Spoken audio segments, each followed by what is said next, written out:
thinking because I don't want to throw anybody under the bus here. I think I'll tell you two of the most painful things that have ever happened to me as a teacher. One, I had a student who I loved dearly. He was a great student. Sort of offhanded, make a joke about where he comes from. We were talking about, I'm from California. He was from another southern state, and we were talking somehow about parks. And I was saying, hey, where I come from, we call those things parks. And he said, where I come from, those things are called plantations, right? With the implication that I would be serving my historical duty on a plantation, right? That still hurts. I'll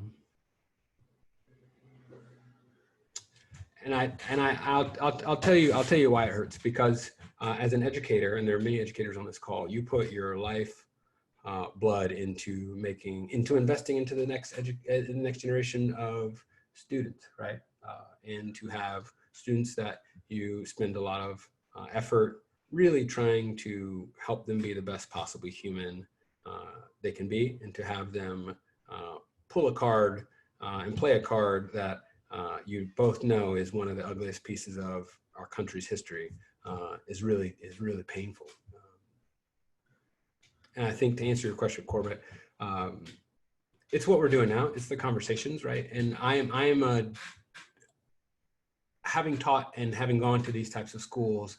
I feel like I learned since I was 14 in Miss Roach's class how to navigate these conversations, right? Because I have been, to your point earlier, Drew, I have been the guy where we're reading a text and there is a mammy character, and you can feel a whole room turn to you and say, Jason, what do you think about da da da da da, right?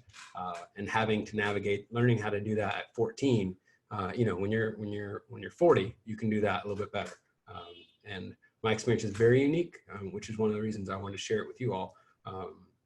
But to be able to have that conversation, really dismantle those comments and those, some would say those are microaggressions. I would call that an aggression.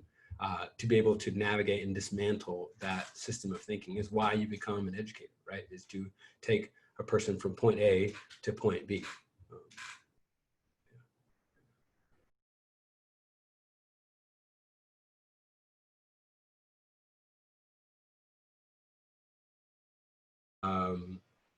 Yeah, I have seen that at a few different schools.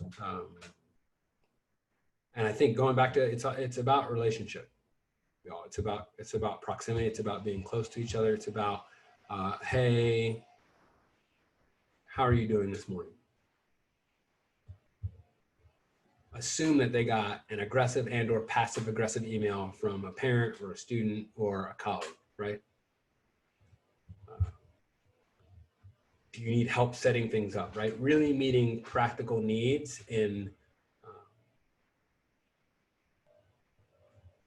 before they have to say it, before they have to think about it, before they have to ask for that help. Have you demonstrated yourself as a person who has sort of seen their needs, right? We talk about these relationships as if they're up in the air and we can't do anything.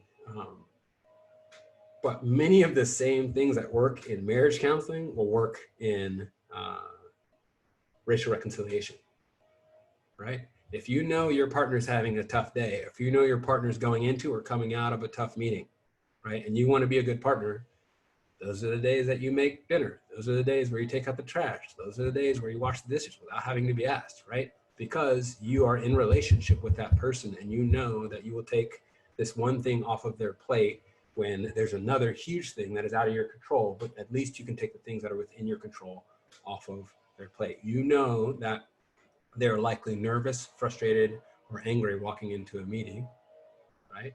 If you knew that about your partner, can you develop the same relationship with your colleagues to be able to serve them in similar ways?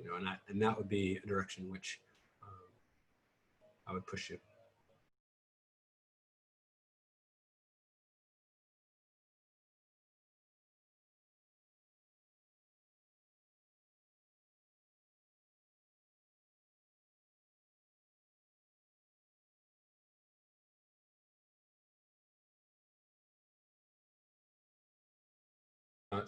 Thank you for your work.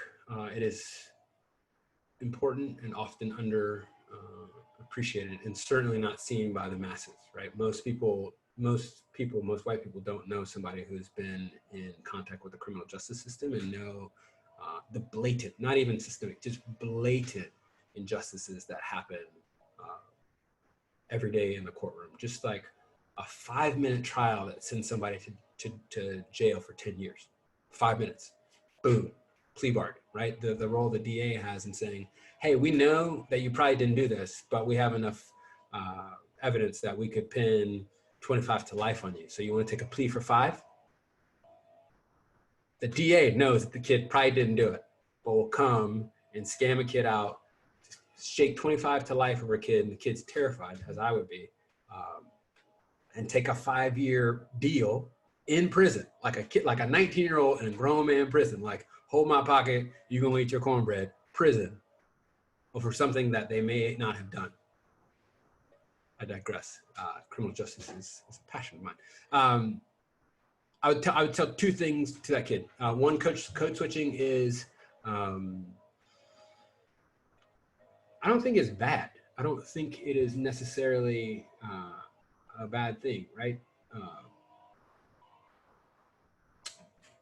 It is a tool that can be used to meet one's end, right? So there are some sales folks on the call. There are people of all different stripes on the call. When and how you talk on a golf course about college football is very different than how you talk about your favorite cheese, right? Quite literally, you're talking to 2 different audiences, right? The question I have and the way I would push it twofold is why do we as a society require people to talk differently, dress differently, act differently in different spaces? And if they don't do that, why do we punish them ruthlessly for that? And then 2,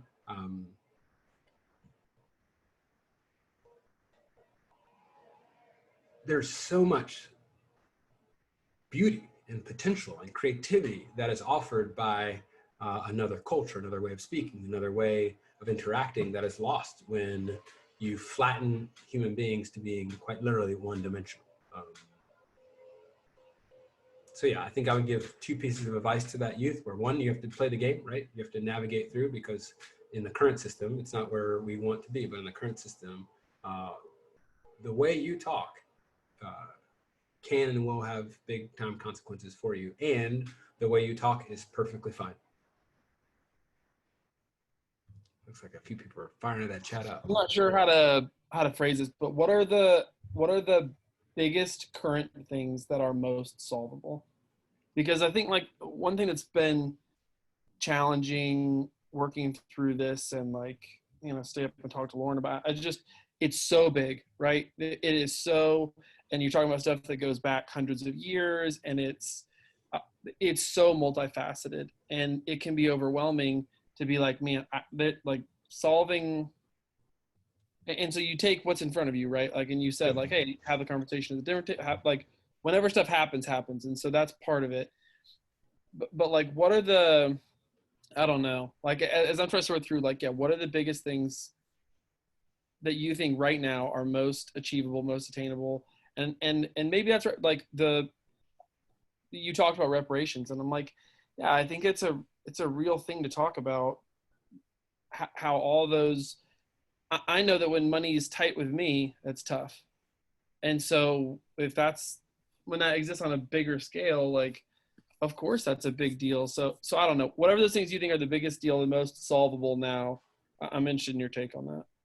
I think 2 things, Chris. I think 1, power, and then speaking up. And I say power because you saw Alexis Ohanian, who is the co-founder and board member at Reddit, right? So for those of you who don't know, he's like a huge, big tech mogul guy, multi-billionaire, stepped down from the board of Reddit, one of the major top 10 tech companies, and said, replace my spot with a Black person. Reddit did that, right? That guy's gonna be fine. There's very little things that Alexis Ohanian can do that would disrupt his life, right? He can clearly go get another job, right? And I would challenge you and others to think about, all right, where are the places where I have power and influence that I can step down and create space for somebody else to step into that, right? So Is it on the board of a nonprofit? Is it at church? Is it at school? Is it public speaking? Is it wherever it is where you have power? Can you sacrificially give up that power, right? Just so that we're all in the same boat and nobody's hired and think that my stuff doesn't stink. As a leader in schools, I have had to challenge myself consistently over time every single day of how do I give voice and power to women who work under me, right? I am the leader of a school. Who speaks first in the meetings? Who gets to go to professional development? Who am I investing in? Who do I just check in to say, hey, do you want a coffee before I go to get my own coffee, right? Those are all instances of power that either directly or indirectly to communicate to the people that I interact with that, hey, like you have access to my power whenever you want, right? Right. We're together like, hey, you want a coffee? Great. That is a connecting piece that's saying like anytime that it's reciprocity, right? Right. It's anytime you want something, I'm here for you. We can go back and forth. And that same thing happens, right? Where it's like, no. Like I have power and access to this. I'm going to grab that person and say, you now have power and access to this thing. Great. People who otherwise would not get at the table. You can do that right now, whether it's who coaches your kids' t-ball team or who is your kid's teacher or what parents get on the PTA. You talk about power, right? Being like, I will give up my PTA board spot so that a single black mom can get there. And I will work with all of the rest of the parents to make sure that any other thing that would prohibit her ability to participate in this process is taken care of, right? And I think when we think about that, when we step into that space, the creative juices get flowing, right? And I think you'll hear me keep coming back to creativity because it's going to take creativity to solve these problems. Right now, we're all paralyzed by fear.